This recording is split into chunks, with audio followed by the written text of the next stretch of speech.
시청자 여러분 안녕하십니까. 지금부터 전국현의 안보정도를 시작하겠습니다. 자, 이번 시간에는요, 우선요, 지금 이제 우리 국내 증시, 이제 좋게 얘기해서 변동성이라는 단어를 쓰잖아요. 폭락했다, 무슨 뭐 폭등했다 이런 말 안 쓰고 변동성이라고 그래요. 예, 이건 뭐 심리적인 측면에서 여론전에서 좀 덜 손해를 보겠다, 이런 이재명 정권의 의지가 반영된 것이 아닌가. 그러니까 이제 좌파들이 본래 용호 혼란 전술을 구사하는데 아주 선수지 않습니까? 자, 그래서 사실상 증리의 이 폭락과 폭등이 사상 최고치다, 이건 뭐 이미 여러분들 아시는 거 아니에요? 자, 그래서 이거는요, 지금 AI, 반도체, 이게 성장 산업이고 미래의 먹거리라는 건 다 알겠는데, 이거를 지나치게 선동을 하다 보니까 증시가 이렇게 변동성이 큰 것이다 라고 해서 지금 워싱턴에서 평론 활동을 하고 있는 진 커밍스가 직격탄을 날리고 있어요. 자, 그래서 진 커밍스의 글을 여러분께 말씀드리도록 하겠고요. 그 다음에 하나는요, 지금 우리나라도 지금 이 주한미 대사에 한국계 미국인이 왔지 않습니까? 미셸 스틸 대사가 왔는데, 지금 여기만 온 게 아니라 베트남 대사도 말이죠, 한국계, 그것도 이제 하필 똑같아요. 여성 외교관이 대사로 부임을 했어요. 그러다 보니까 지금 베트남도 그렇고 한국도 그렇고 지금 미국의 외교 전략적 측면에서는 굉장히 중요한 나라지 않습니까? 그래서 이 한국계 미국인이 사실상 아시아 외교를 장악하고 있다. 판을 지금 딱 장악하고 있다. 이런 취지의 뭐 사실상 이건 뭐 좋은 기사죠. 예. 이런 그 기사가 지금 조선일보에 아주 대대적으로 지금 나오고 있어요. 자, 그래서 요 실태를 여러분께 말씀드리겠고. 자, 그리고 이제 마지막으로 하나는요, 지금 스페인에 말이죠, 지금 난민이 지금 하루에 6만 명이나 넘어왔다는 겁니다. 그래서 스페인이 지금 뒤집어졌다고 하는데, 요거 우리 언론에서도 대서특필하고 있어요. 자, 그래서 이게 그 원인이 어디가 있는지, 그리고 이제 우리도 말이죠, 지금 이제 이 그 급변 사태 해서, 급변 사태라는 게 이제 북한이 무너졌을 경우를 가정하는 겁니다. 북한의 난민을 우리 정부가 어떻게 할 것이냐, 요런 거를 연구하는데, 이게 이제 정부의 급변 사태, 요런 이제 계획이 다 있다는 것은 뭐 이미 다 알려진 거예요. 자, 그래서 이 급변 사태, 스페인의 요 난민 사태가 하나의 이제 뭐라 그럴까요? 중요한 이 연구 사례가 되지 않을까. 자, 그래서 제가 그런 취지에서 스페인의 이 난민 전쟁 사태를 갖다가 여러분들께 자세하게 설명을 해 드리도록 하겠습니다. 자, 그러면 말이죠, 우선요, 지금 스틸 대사하고 베트남에는요, 베트남은 지금 이제 이 제니퍼예요. 제니퍼 대사입니다. 제니퍼 윅스 대사인데, 요 관련 내용을 여러분께 자세하게 말씀을 드리겠습니다. 자, 그래서 먼저요, 이 윅스, 스틸 대사는 뭐 이미 이제 얼굴도 다 아시고 많이 보도가 됐으니까, 요 지금 이제 베트남에 부임한 요 제니퍼 대사, 이 가족 사진이네요. 자, 요걸 한번 보여드리겠습니다. 자, 여기 이제 빨간 거, 빨간 옷을 입은 분이 제니퍼 윅스. 요 이제 가족 사진이 되겠어요. 이제 미국인 가정이죠. 미국에 이제 미국 남자하고 이제 이분도 결혼해서, 예. 자, 그래서 이제 지금 이제 미네소타 출신으로 돼 있어요. 조그만. 자, 호수가 1000개가 넘는 특별한 곳이다. 미네소타. 지금도 부모님이 거기 살고 계시다고 합니다. 그래서 지난달에 부임했어요. 우리 스틸 대사보다는 한 달 정도 먼저 부임을 한 것 같습니다. 그리고 이미 베트남 국가 주석한테 신임장까지 제출을 했어요. 그래서 95년도에 미국하고 베트남의 국교를 정상한 이후에 9번째 대사이기도 하지만은요, 최초의 여성 주 베트남 미국 대사입니다.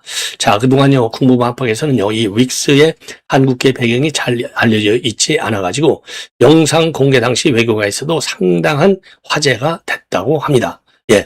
자, 그런데 이제 한국계 여성이요, 미국 대사를 지낸 것은 2020년대 유리김, 당시 알바니아 대사가 처음이었어요. 자, 그리고 이제 윅스는요, 줄리정 스리랑카 대사에 이어서 네 번째고요. 줄리정 스리랑카 대사.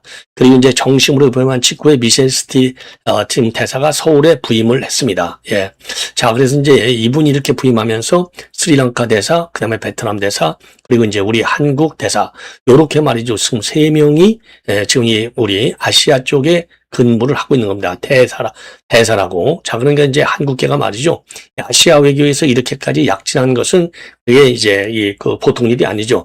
그래서 이제 우리 국민 입장에서는 굉장히 자랑스러운 것이 아닌가, 이렇게 생각이 되어요. 예.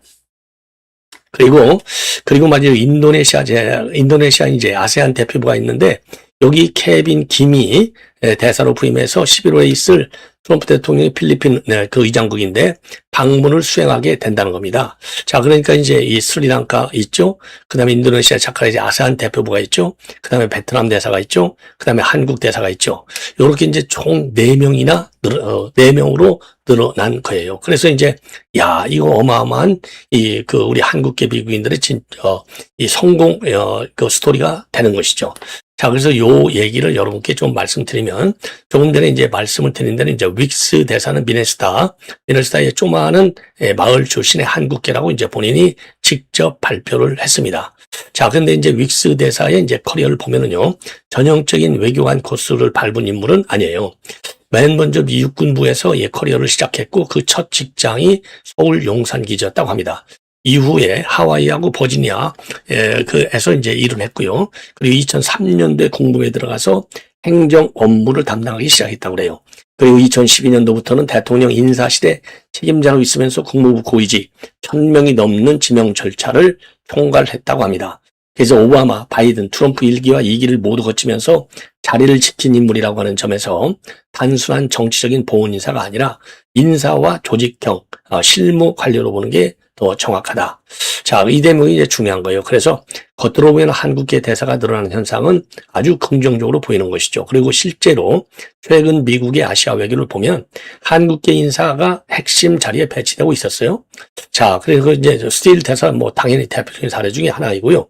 그리고 인도네시아에 있는 아세안 대표부 케빈 김 대사로 부임했고, 그리고 이제 케빈 금, 그리고 또 하나, 지금 이제 이 장본인은 아니지만은 지금 이제 통화태 담당을 하는 실무를 총괄하고 있는 마이클 지소물의 차관보, 이 부인이 한국계입니다.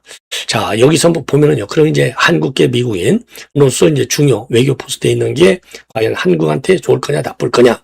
자, 제가 보기에는 저도요, 한국계 미국인들, 정보기관에 있는 요원들하고 접촉을 많이 해봤는데, 당연히 장점도 있고 단점도 다 있죠. 그리고 이제 사람의 성격에 따라서도 조금 달라요.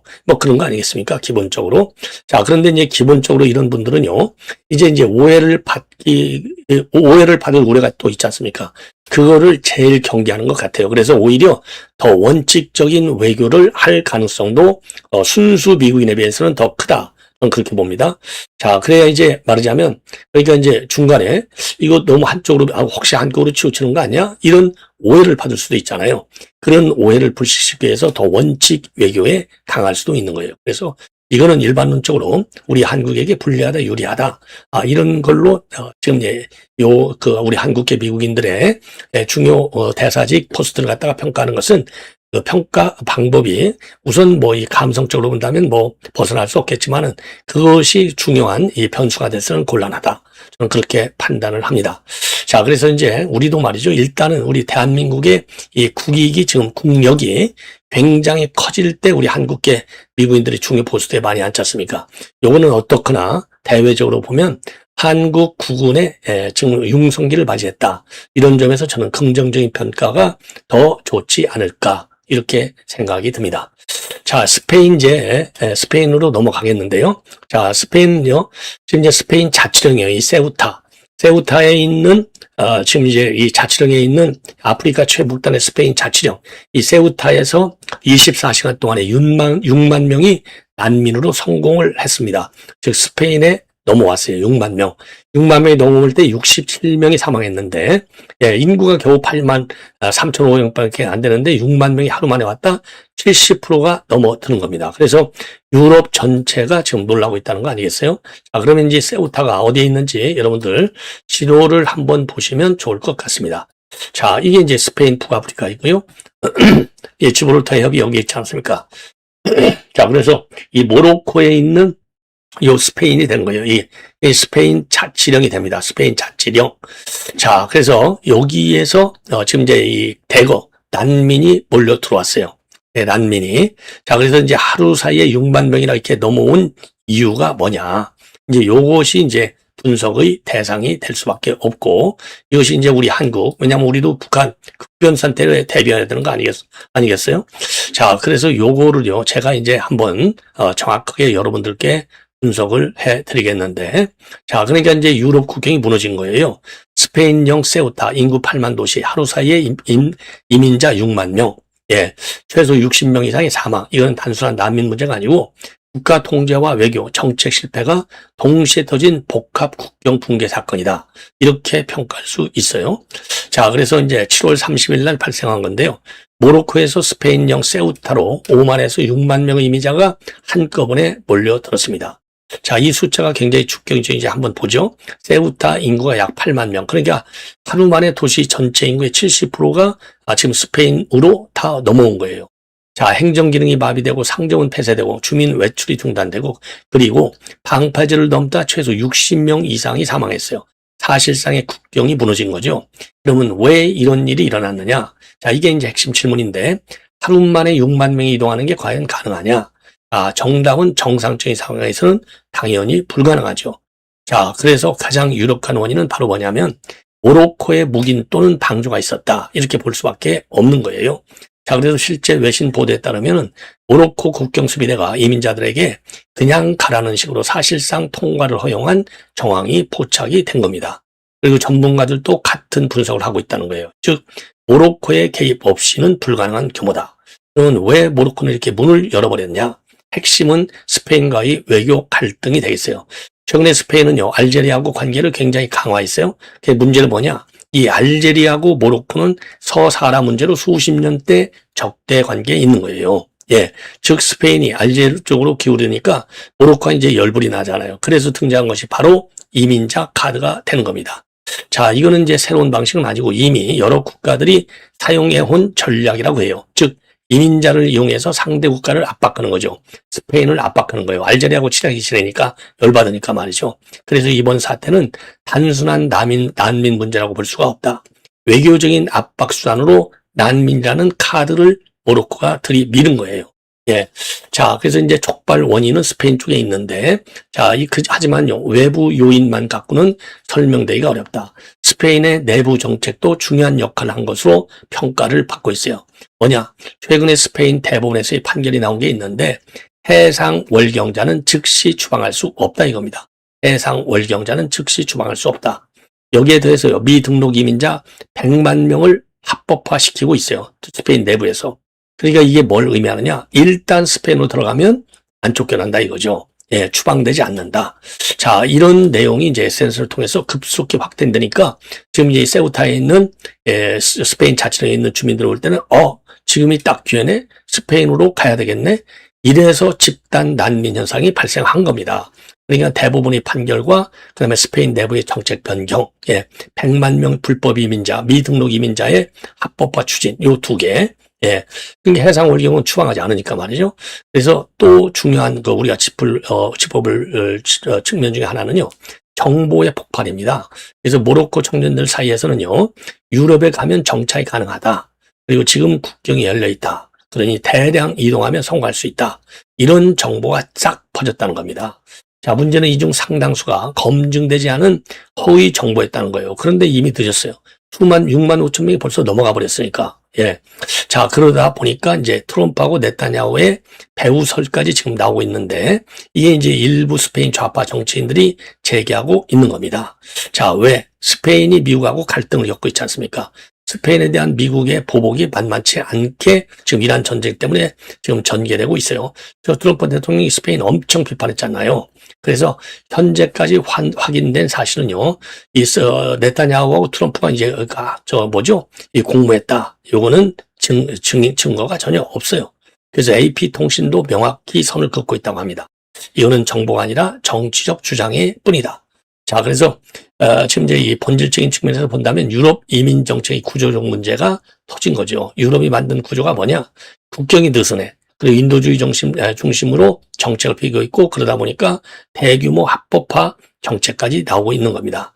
자, 이 세 가지가 결합하면서 이번이 들어가면 돼. 이런 이제 확신이 생겼고, 그러면서 이민은 통제할 수 없는 그야말로 큰 상황의 변화가 생긴 거예요.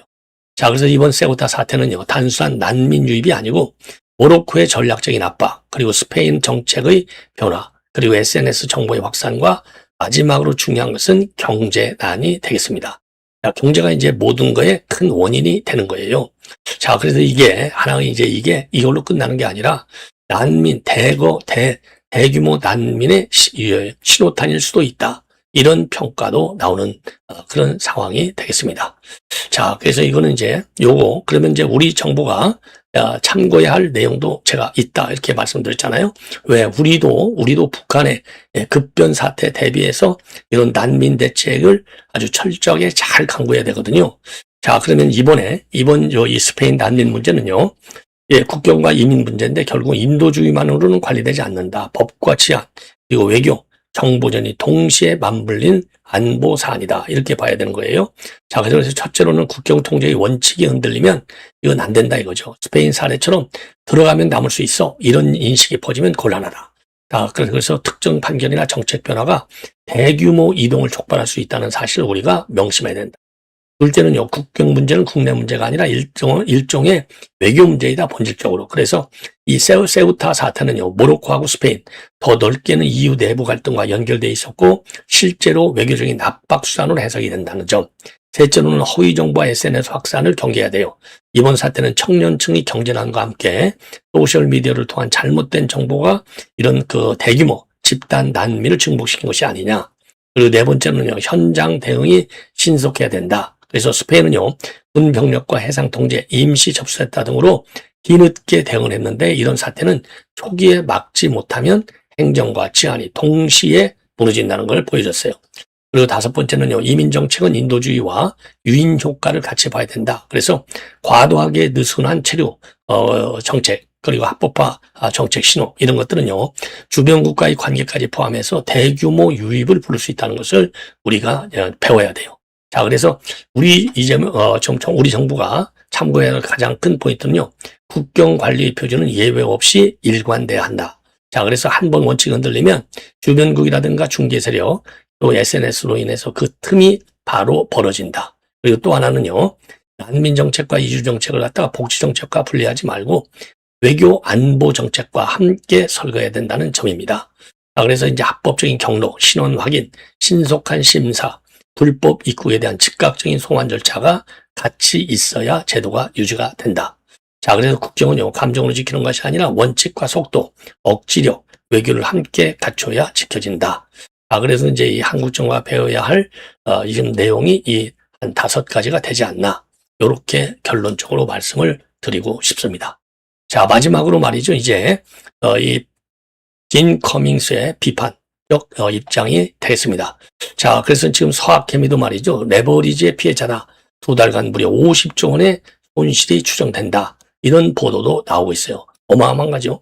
사실상 이번 사태와 관련해서 지금 이제 개미들의 피해가 이만저만이 아니다. 이런 얘기가 지금 많이 나오잖아요. 그래서 이 진 커민스가 주장하고 있는 핵심이 이거 굉장히 길어요. 상당히. 자, 그래서 한마디로 해서 AI와 반도체 호황을 갖다가 정치적으로 이재명이가 과장하는 바람에 개인 투자와 국민 연금까지 위험에 노출되고 있다. 네, 이런 비판을 하고 있는 겁니다. 자, 그래서 기업의 실적 개선이 국민 경제 개선이다.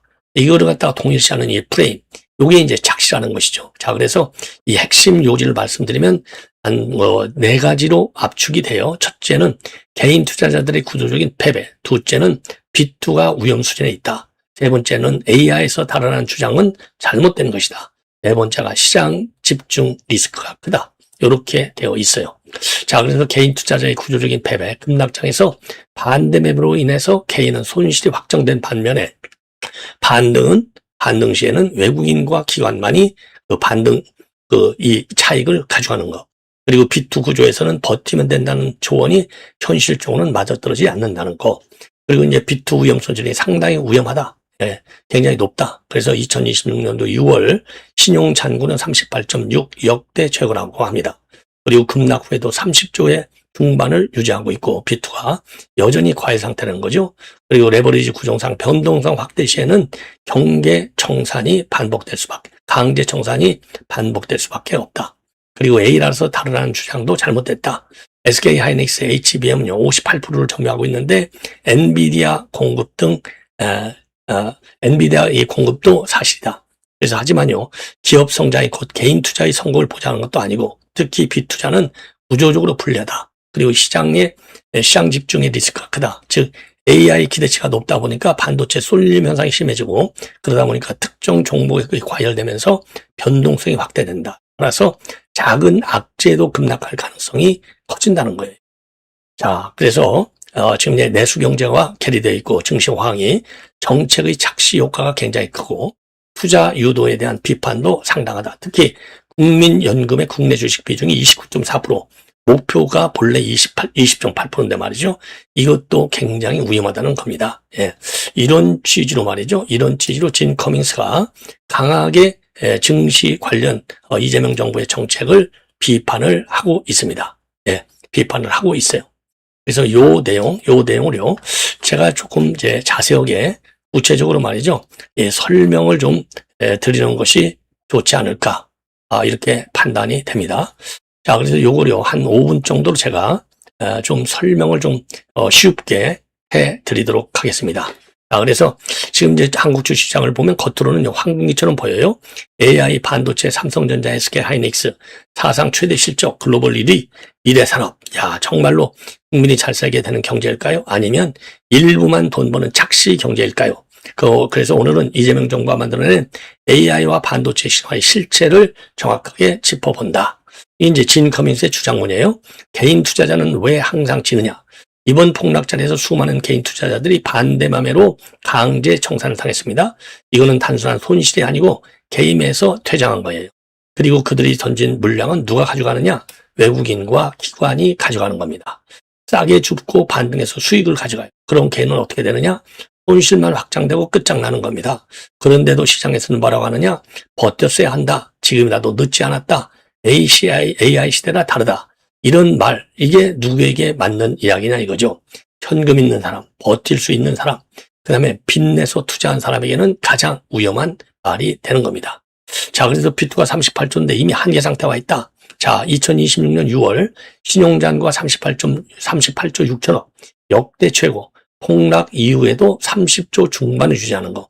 이거는 정상시장이 아니라는 거죠. 이거는 레버리지에 의존한 시장이라는 거예요. 그러니까 문제는 바로 구조인데 주가가 조금만 흘려도 반대 매매가 발생하고 강제 청산이 이루어지고 개인 손실이 확정되는 이런 구조는 AI가 와도 반도체가 좋아도 절대 바뀌지 않는다는 겁니다.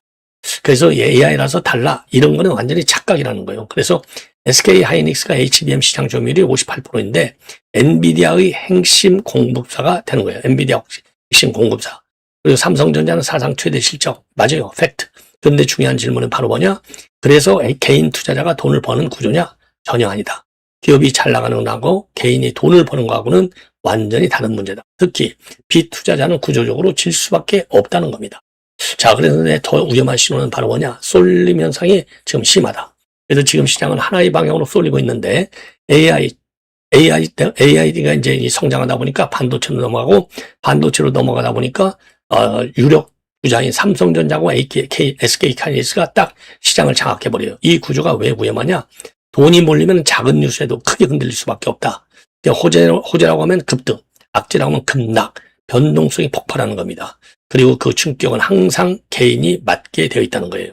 그드맞게. 진짜 문제는 그래서 경제다. 더 본질적인 문제는 따로 있는데 그러면 경제가 좋아졌느냐? 반도체는 잘 나간다. 그럼 질문은 자영업자는 좋아졌냐? 청년취업은 좋아졌냐? 소득은 늘었냐? 아니다 이거예요. 삼성전자와 SK 하이닉스 직원수 합쳐서 약 16만 명. 16만 명. 전체 취업자가 0.6% 밖에 되지 않아요. 이 두 기업이 아무리 잘 나가도 국민 전체의 삶이 좋아지는 구조는 아니다. 자, 이게 정부가 만든 착시 때문에. 그런데 이재명 정부는 이거를 어떻게 포장하느냐? 반도체가 잘 된다. 경기가 살아난다. 경제가 살아난다. 이렇게 주장하고 선전하고 홍보하고 있어요. 그러나 이거는 착시다. 주식시장 상승을 경제 성과치로 보여주는 것. 그리고 국민은 착각한다. 나라가 좋아지고 있구나. 이렇게. 그래서 어떻게 됐느냐? 적금 깨고 빚내서 국내 주식시장으로 들어가는 거예요. 결과는 어떻게 됐느냐? 폭락 한 번에 인생이 무너지는 거.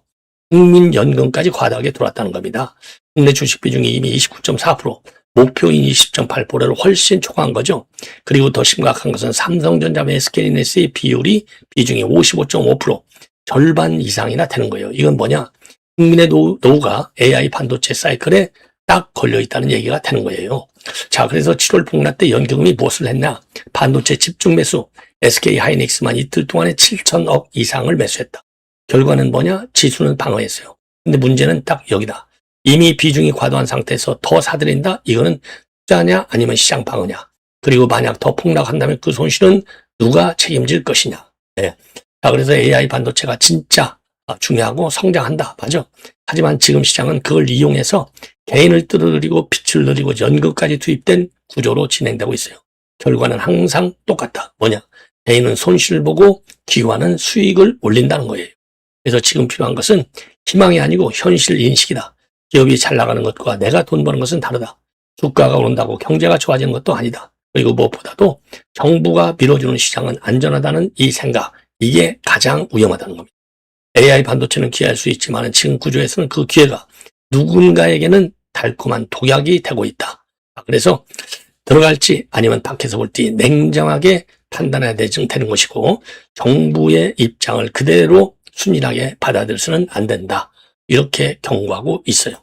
그러니까 지금 정부가 말이죠. 증시에 아무 때라도 개입할 수 있게 긴급 조치권까지 법제화하겠다는 것 아니겠습니까? 그러면은 정말로 우리가 더 큰 위험에 빠질 수 있는 그런 가능성도 상당하다. 이런 평가가 나오는 거예요. 네. 시청자 여러분 이렇게 해서 본 방송을 마치겠습니다. 대단히 고맙습니다.